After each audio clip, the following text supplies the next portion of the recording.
সুমাইয়া পড়ো, প্রশ্নটা পড়ো। জনি স্যার, হুম দেখাও যে 1/x - a plus 1/x - b plus 1/x - c equal 0 সমীকরণের মূলদ্বয় সর্বদা বাস্তব হবে এবং a equal b equal c না হলে মূলদ্বয় সমান হতে পারে না। আচ্ছা, ওকে। প্রথম কথাই হলো যে সর্বদা বাস্তব হবে। তো বাস্তব কখন হয় বলেন তো দেখি? নিশ্চয়কের মান 0 অথবা তার থেকে বড় হলে কি হয়? বাস্তব। বাস্তব হয়। তাহলে আমরা প্রথমে এটা নিশ্চয়ক বের করতে হবে। আর নিশ্চয়ক যদি বের করতে চান তাহলে এই সমীকরণটাকে আগে সাইজ করতে হবে, সাইজ করে তার আদর্শ আকারে নিয়ে যেতে হবে।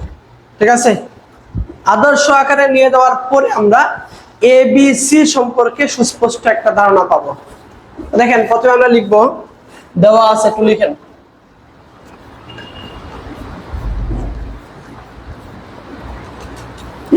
One by x minus a plus 1/x - b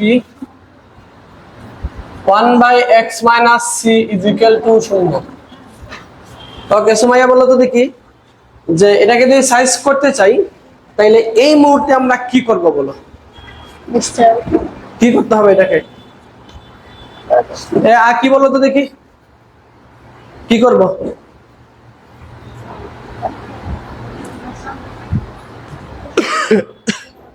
বলো, তুমি বলো কি করতে ইচ্ছে করে, বলো। এটা দেখার পরে তোমার কি করতে ইচ্ছা করে আগে এটা বলো। কি তাই এত বয়ে বয়ে বলতেছে কেন? একটু জুড়ে বলো, কি করব এটাকে আমরা? লসাগু। ভগ্নাংশকে সাইজ করার সবচেয়ে বেস্ট ওয়ে হলো লসাগু নেওয়া, বুঝছো? তাহলে আমরা লসাগু নিয়ে নিব। এখানে দেখো লসাগু কি আসবে বলো তো দেখি। লসাগু আসবে, তিনটাই আসবে, যেহেতু কমন আর কমন সবগুলাই হলো লসাগু। x minus a, x minus b, x minus c। ওকে, এবার দেখো তো, তুমি যদি x মাইনাস a দ্বারা ভাগ করো তাহলে এরা দুইজন থাকে না? তাহলে এরা দুইজনকে একটু লিখো তো দেখি, x minus b into x minus c। ওকে, এবার দেখো তো, তুমি যখন একটু পরে এই লাইনটা একটু পরে লিখো। দেখো x মাইনাস b দিয়ে যখন ভাগ করবা তখন কি থাকে বলো তো? x - c কি থাকে? x minus a into x minus c থাকে, ঠিক আছে? ওকে, এবার তুমি যখন x মাইনাস c দিয়ে ভাগ করতেছো তখন কি থাকতেছে বলো তো দেখি? x - b তখন ভাগফল থাকতেছে যে x minus a into x minus b থাকতেছে। এই যে এটা বলেন, এইটুকু বুঝছেন কিনা? আচ্ছা, ওই পাশে কে আছে দেখো তো, 0 আছে। কে আছে? 0 আছে। এখন কথা হলো, ওই পাশে যেহেতু 0 আছে, আমরা এই অংশটুকু যদি পক্ষান্তর করি 0 সাথে গুণ হয়ে কি হয়ে যাবে? 0 হয়ে যাবে। তাহলে উপরের পার্টটুকু থেকে যাবে। আর উপরের পার্টটুকুরে আবার আমরা কি লিখতে পারি একটু দেখো তো। ঠিক আছে নিটা? হ্যাঁ, ঠিক আছে। উপরের পার্টটুকুরে আবার আমরা কি লিখতে পারি একটু, আমি একটা লাইন শুধু এই পার্টটুকু একটু দেখাই। দেখো দেখো কি আছে, x মাইনাস a আর x মাইনাস b আছে, ঠিক আছে? দেখো x দিয়ে x এর গুণ দাও, কি আসবে? x স্কয়ার, এরপরে ax, এরপরে কি হয়? bx, এরপরে ab। আমরা গুণ দিলাম, কি করলাম? গুণ দিছি। দেখো x দিয়ে x এর গুণ দিছি x স্কয়ার, a দিয়ে x এর গুণ দিছি মাইনাস ax, ঠিক আছে? আবার x দিয়ে b এর গুণ দিছি মাইনাস bx, মাইনাস a দিয়ে মাইনাস b কে গুণ দিলে প্লাস ab হইছে। এটুকু বুঝছো? আচ্ছা, তাহলে দেখো এই x স্কয়ার কে x স্কয়ার মতন করে রাখো, আর এই দুইটা থেকে কি কমন যায় বলো তো দেখি? মাইনাস আর x কমন যায় না? তাহলে তাকে কে এখানে a প্লাস b, তাকে প্লাস হলো ab। তাহলে তুমি একটু চিন্তা করে দেখো যে a minus b into a minus a into a minus b কে তুমি কি লিখতে পারো? x square minus a plus b into x plus ab লিখতে পারো, তাই না? তাহলে আমরা একটু লিখি, দেখো একটু লিখি আমরা। না, এটা তো আমার, এটা তো আর চলে গেল, শূন্য হয়ে গেল। এখানে কি লিখতে পারি? x স্কয়ার মাইনাস, কি লিখতে পারি? x square minus a plus b into x plus ab লিখতে পারি, বুঝছেন এটা? আচ্ছা, এবার তুমি বলো দেখি, তুমি বলো, মনা বলো যে এখান থেকে এই দুটো থেকে আমরা কি লিখতে পারবো তাইলে? x square minus b plus c into x plus bc লিখতে পারি, ঠিক আছে? ওকে, এরপরে উর্মি বলো তো দেখি, উর্মি বলো এই দুটো থেকে আমরা কি লিখতে পারবো? x square minus a plus c into x plus a c is equal to কি আছে বলো তো দেখি, 0 ইজিক্যাল টু 0 আছে। বলেন এইটুকু বুঝছেন? জি আচ্ছা আচ্ছা, তাহলে এখানে বলো তো দেখি মোট কয়টা এক্স স্কয়ার আছে, বলো মোট কয়টা এক্স স্কয়ার আছে এখানে। দেখো মোট কয়টা এক্স স্কয়ার আছে আমরা দেখি। দেখো এখানে আছে আর এখানে আছে আর এখানে আছে, তাহলে কয়টা হলো? 3টা হলো। তাহলে আমরা 3টা এক্স স্কয়ার লিখি, 3টা এক্স স্কয়ার লিখলাম আমরা, ঠিক আছে। ওকে, এবার দেখো যেখানে যেখানে এক্স আছে ওইখান থেকে আমরা এক্সট্রা কমন নিব, ঠিক আছে। এই যে দেখো এখানে এক্স আছে, এখানেও এক্স আছে আর এখানেও এক্স আছে। আমরা এক্স যদি কমন নিই আর সবার সামনে দেখো মাইনাস আছে, তার মানে যেটা লিখতে পারবো, দেখো এখানে একটা ইয়ে আছে, এখানে আরেকটা ইয়ে আছে, তাহলে তুমি কি লিখতে পারবা? 2a লিখতে পারবা। 2b প্লাস 2c ইন্টু কি হচ্ছে? এক্স হচ্ছে। এটা কি বুঝছো? না বুঝলে বলো আমাকে, বুঝে দিই। ওকে আচ্ছা, এরপরে দেখো এখানে থাকলো কি এ বি, কে থাকলো বলো? এ বি, এখানে থাকলো হলো বিসি আর এখানে হলো এসি ইজিক্যাল টু হলো 0। তাহলে দেখো 3x স্কয়ার, তুমি এখান থেকে আবার 2 কেও বাইরে নিয়ে আসতে পারো, তাহলে a plus B plus c into x plus a B plus BC plus a c is equal to 0 আমরা পাইলাম। তাহলে দেখো তো আমরা একটা সুন্দর একটা ফরম্যাটে নিয়ে আসলাম না? এখন আমরা তার নিশ্চয়ক বের করতে পারবো এবং নিশ্চয়ক বের করা এখন একবার ইজি হয়ে গেল, কারণ আমরা এবিসি সম্পর্কে সুস্পষ্ট একটা কি পেয়ে গেলাম? ধারণা পেয়ে গেলাম, মানে এবিসি পেয়ে গেলাম মূলত আমরা। তাহলে এখানে এ কোনটা বলো তো দেখি? এ হলো 3 আর বি কোনটা বলো তো দেখি? -2 into a plus B plus c, আর সি কোনটা? বাকি যা আছে এটা হলো সি, ঠিক আছে। তাইলে আমরা কি বের করব বলো তো দেখি? আমাকে যেহেতু বলছে মূলধন সরবরাহ বাস্তব হবে, তাহলে আমরা কি বের করব? নিশ্চয়ক বের করব। ওকে, আমরা সরাসরি নিশ্চয়কটা বের করে নিই। দেখো নিশ্চয়কটা বের করে নিলাম। অতএব দেখো আমরা সরাসরি লিখলাম নিশ্চয়ক ডিসক্রিমিন্যান্ট নিশ্চয়ক বা ডি, শুধু ডি লিখলে হয়, ঠিক আছে। ডি দ্বারা কি বোঝায়? ডিসক্রিমিন্যান্ট অথবা নিশ্চয়ক। নিশ্চয়ক মানে কি? B square minus 4। তাহলে এখানে বি দায়িত্বে আছে কে বলেন তো? -2 into a plus B plus C, তার উপরে কে হবে? তার উপরে স্কয়ার হবে। তাহলে দেখো, তাহলে বি স্কয়ার মাইনাস 4 এ মানে কত? এ মানে হলো 3 আর সি মানে কত? সি হলো A B plus BC plus C বা এসি। এটা হলো নিশ্চয়ক বের করলাম। এটা কি বের করলাম আমরা? নিশ্চয়ক বের করলাম। এইটুকু কি বুঝছেন? আচ্ছা, এইটুকু বুঝছেন? ওকে, এবার দেখো -2 এর উপরে স্কয়ার মানে কত বলো তো দেখি? -2 এর উপরে স্কয়ার মানে -4। ওকে, তাহলে 4 লিখলাম, ঠিক আছে। আর এখান থেকে দেখো a plus B plus C whole স্কয়ারের সূত্র বলো। হ্যাঁ হ্যাঁ, সময় বলো দেখি। জি a plus B plus C whole স্কয়ারের সূত্র বলো। ইন্টারেস্টুডেন্ট a plus B plus C whole স্কয়ারের সূত্র পাও না, মানে এটা মারাত্মক লেভেলের লজ্জা। ওকে, আকি বলো।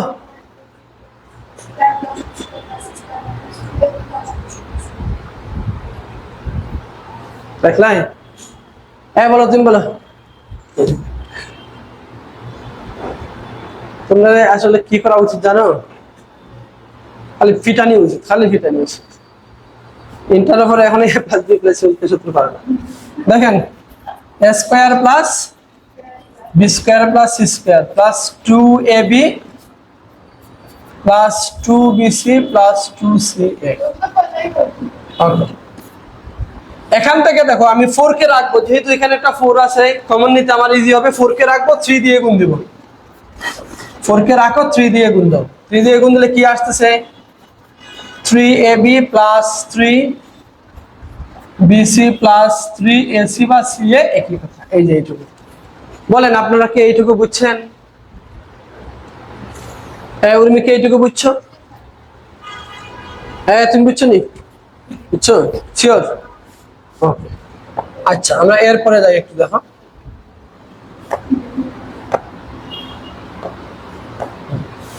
এবার একটু আসেন, দেখেন। হ্যাঁ সবাই মনোযোগী দেখো, এখানে দুইটা পার্ট আছে। এটা হলো একটা পার্ট, ওইটা হলো আরেকটা পার্ট। দুটোটার সামনে কি আছে? 4 আছে না? আমরা 4টাকে একটু সামনে কমন নিব, দুটোটার কাছ থেকে নিলাম। তাহলে এখানে কে থাকতেছে বলো তো দেখি, a square plus b square plus c square plus 2ab plus 2bc plus 2ca। এখানে তো 4 নিয়ে গেছিলাম, মনে আছে না? 4 নিয়ে গেছিলাম, তাহলে থাকবে কে, মাইনাসটা থাকবে। তাহলে সবার সামনে কি হয়ে যাবে, মাইনাস হয়ে যাবে, ব্র্যাকেট উঠাইলে সবার সামনে মাইনাস হয়ে যাবে। তাহলে minus 3ab minus 3bc minus 3ac, এই যে এটা। এখন দেখো যে আরেকটু আমরা কি করি, দেখো যে a square plus b square plus c square, দেখো দুইটা এবি থেকে তিনটা এবি বিয়োগ করলে মাইনাস এবি হয়, দেখো মাইনাস এবি। দুইটা বিসি থেকে তিনটা বিসি বিয়োগ করলে মাইনাস বিসি, আবার মাইনাস এসি বা সি এর একই কথা। এইটুকু বলেন তো একটু বুঝছেন কি না, এইটুকু বলেন, বুঝা গেছে এইটুকু? ওকে।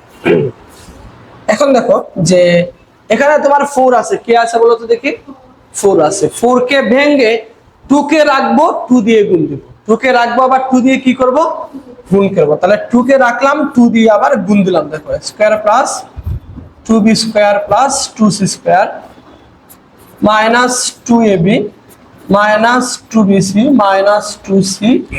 এই যে দেখো 2 রাখলাম, আবার 2 দিয়ে কি করলাম, গুণ দিলাম। তাইলে এখন একটু খেয়াল করে দেখো যে এখানে কিছু সূত্র হয়ে যায়, দেখো সূত্র হয়ে যায়। আমি একটু লিখি সূত্রগুলা, দেখো তোমরা বুঝো কিনা। দেখো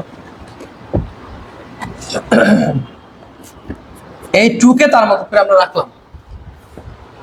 দেখো এখানে এটা আমরা লিখতে পারি এভাবে যে a minus b whole square plus b minus c whole square plus c minus a whole square.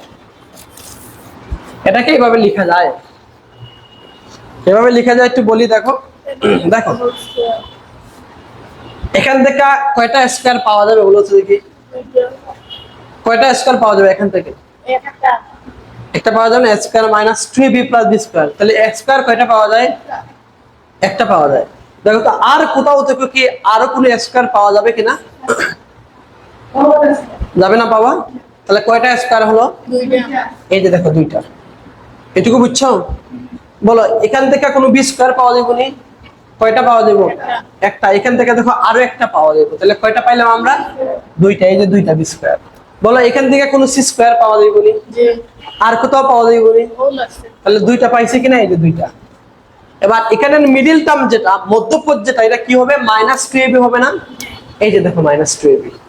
এটার মিডিল টার্ম যেটা, মধ্যপদ যেটা, এটা কি হবে, মাইনাস 2bc হবে না, এই যে মাইনাস 2bc। আর এখান থেকে পাওয়া যাবে মাইনাস 2ca। বুঝতে পারছেন? বুঝতে পারছেন? কয়েকবার যে লিখবেন তাহলে হয়ে যাবে। এটাকেও তুমি চাইলে, এই পার্টটুকুকেও চাইলে তুমি আগে কি করতে পারতা, একটু বাইঙ্গা লিখতে পারতা এইভাবে যে একটা স্কয়ার নিলা এখান থেকে, আর এখান থেকে নিলা তুমি মাইনাস 2ab আর প্লাস বি স্কয়ার। এইভাবে তুমি এই লাইনটাকে দেখো এভাবে বাইঙ্গা বাইঙ্গা লিখতে পারতা, অনেকগুলো লেখার পরে এই লাইনটা লিখতে পারতা। ঠিক আছে, আমি একবার লিখে দিলাম। ওকে, এখন একটু বলেন, এখন একটু মনোযোগী হন তো। যেটা বের করলাম আমরা, এটা মূলত কি বের করছি একটু বলো তো, কি বের করছি? এটা নিশ্চয়ক বের করছি। ঠিক আছে, নিশ্চয়ক বের করছি। এখন তুমি একটু চিন্তা করে দেখো যে এই ব্র্যাকেটের ভিতর থেকে তুমি কেমন নাম্বার পাইতে পারো একটু বলো তো দেখি। দেখো এখান থেকে হয়তো তুমি একটা পজিটিভ ভ্যালু পাইবা, একটা পজিটিভ ভ্যালু পাইবা, না হলে কি পাইবা, শূন্য পাইবা। এখান থেকে জীবনে কি নেগেটিভ মান পাওয়া যাবে? জীবনেও নেগেটিভ মান পাওয়া যাবে। দেখো এখান থেকে হয় একটা পজিটিভ ভ্যালু পাইবা, না হলে একটা শূন্য পাইবা। এখান থেকে জীবনে নেগেটিভ মান পাওয়া যাবে না। এখান থেকে হয় একটা পজিটিভ ভ্যালু পাইবা, না হলে একটা শূন্য পাবা। এখান থেকেও জীবনে নেগেটিভ মান পাওয়া যাবে না, বিকজ পাওয়ার একটা কি আছে, জোর আছে। তাহলে মূলত দেখি এখানে মূলত তিনটা পজিটিভ সংখ্যা আছে। কি আছে? তিনটা পজিটিভ বা তিনটা বর্গের সমষ্টি আছে। তাহলে তিনটা বর্গের সমষ্টি জীবনও নেগেটিভ হতে পারবে না। জীবনও কি হতে পারে না, নেগেটিভ হতে পারে না। তো এটা যেহেতু নেগেটিভ হতে পারে না, এটার পরিচয় কি ছিল, নিশ্চয়ক। তার মানে নিশ্চয়ক জীবনও তুমি নেগেটিভ বানাইতে পারবে না। তো নিশ্চয়ক যেহেতু নেগেটিভ হতে পারে না, সুতরাং সমীকরণের মূল কি হবে, বাস্তব হবে। লেখো যা সব সময় পজিটিভ, সুতরাং সমীকরণের মূল বাস্তব হবে। দেখো এভাবে লিখতে পারো যে তিনটা বর্গের সমষ্টি কখনোই শূন্য মাইনাস নেগেটিভ হতে পারে না, বা হ্যাঁ তিনটা বর্গের সমষ্টি কখনোই শূন্য থেকে ছোট হতে পারে না, সুতরাং সমীকরণের মূলদ্বয় বাস্তব হবে। এটা একটু লিখো, সমীকরণের মূলদ্বয় বাস্তব হবে, এটুকু লিখছো। কি লিখছো? তিনটা বর্গের সমষ্টি কখনোই শূন্য হতে পারে না, সুতরাং সমীকরণের মূলদ্বয় বাস্তব হবে। এইটুকু কি উঠাইছেন? জি স্যার বলো তো।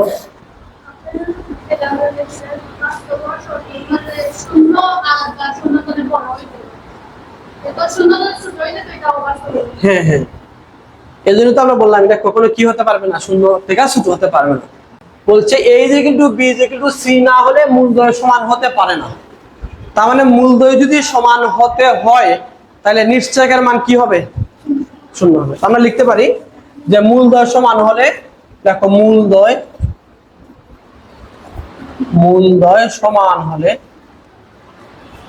সমান হলে ডি ইজ ইকুয়াল টু শূন্য হবে। এটা লিখো, ডি ইজ ইকুয়াল টু কি হবে?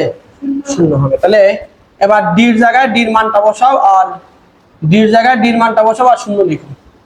ডির মানটা আমরা কত পাইছি বলো তো দেখি? 2 into a minus b whole square plus b minus c whole square plus c minus a whole square is equal to কি? শূন্য। is equal to শূন্য। ঠিক আছে, এইটুকু লেখা হয়েছে। এবার একটু বোর্ডের দিকে তাকাইতে হবে। তাকাইছো?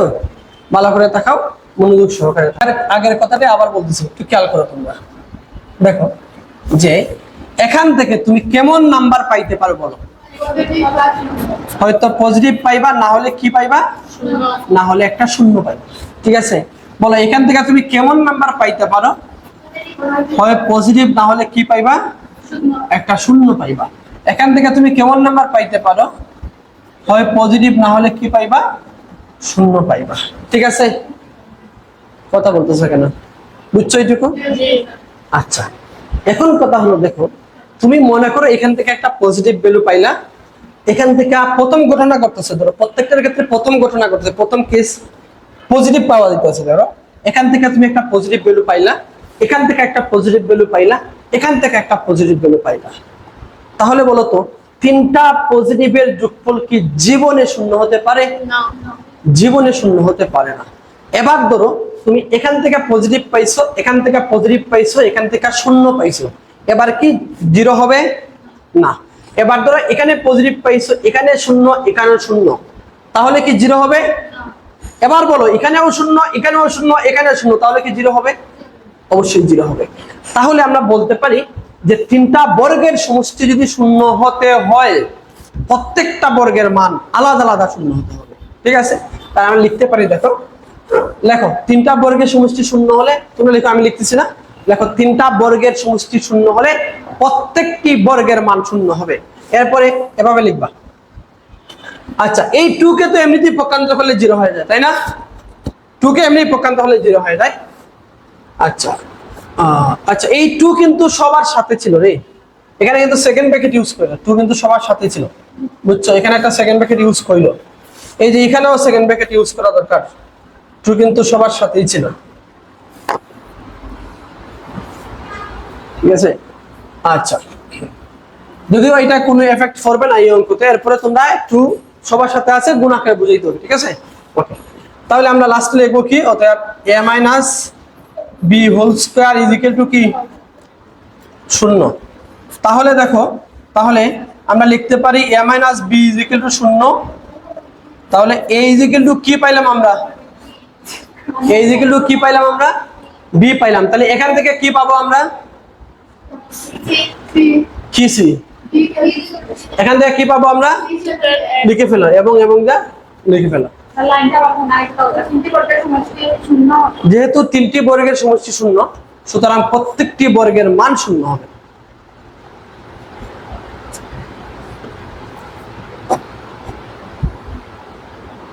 যেহেতু তিনটি বর্গের সমষ্টি শূন্য, সুতরাং প্রত্যেকটি বর্গের মান শূন্য হবে। তাহলে এখান থেকে আমরা যেটা পাইলাম, যে এখান থেকে পাইলাম আমরা a is equal to b, এখান থেকে কি পাবো?